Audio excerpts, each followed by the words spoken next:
people did. And so I think money in 2020, you can speak more into this, but I feel like it was just this, what's happening in the world. It felt kind of weird.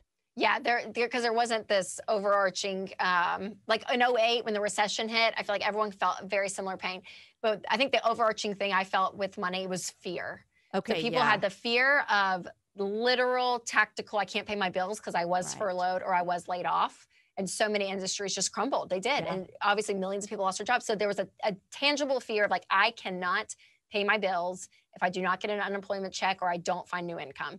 And there was the fear of the millions of people that kept their job, like you're saying, Yeah. that they didn't lose their job, but so many people froze and were completely paralyzed and stopped doing anything because they were that freaked out or made bad financial mistakes. They pulled out their, they cashed out their 401k Yeah. and had penalties and fees because of it. Like they made poor decisions because it was just fear. So that fear was huge, whether it was logical or illogical, it was there. And I remember even, it was probably early April.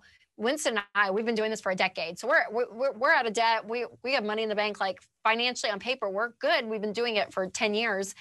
But I even told Winston probably like 2 different nights, I was like, babe, are we going to be okay? Like, what is going to happen? Like there was fear, no matter what you had. I think everyone experienced it at some level. So again, whether it was rational or irrational, that drove a lot of people's money decisions.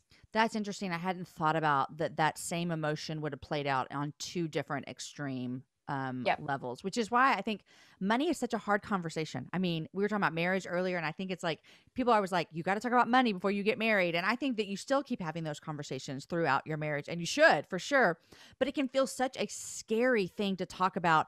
What I'm hearing you say is what, to me, I think knowing a little bit more about why I would do something, to me, I think it would give me confidence. Is that what you're seeing in this kind of project that you worked on as well?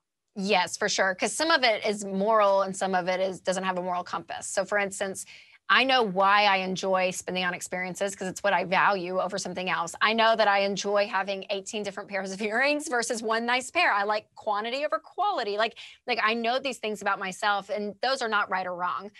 So those are good just to know and say, okay, Winston values something different. And that's why sometimes we get tension here in the budget area. And I'm like, okay, now I can just appreciate that about him, have empathy.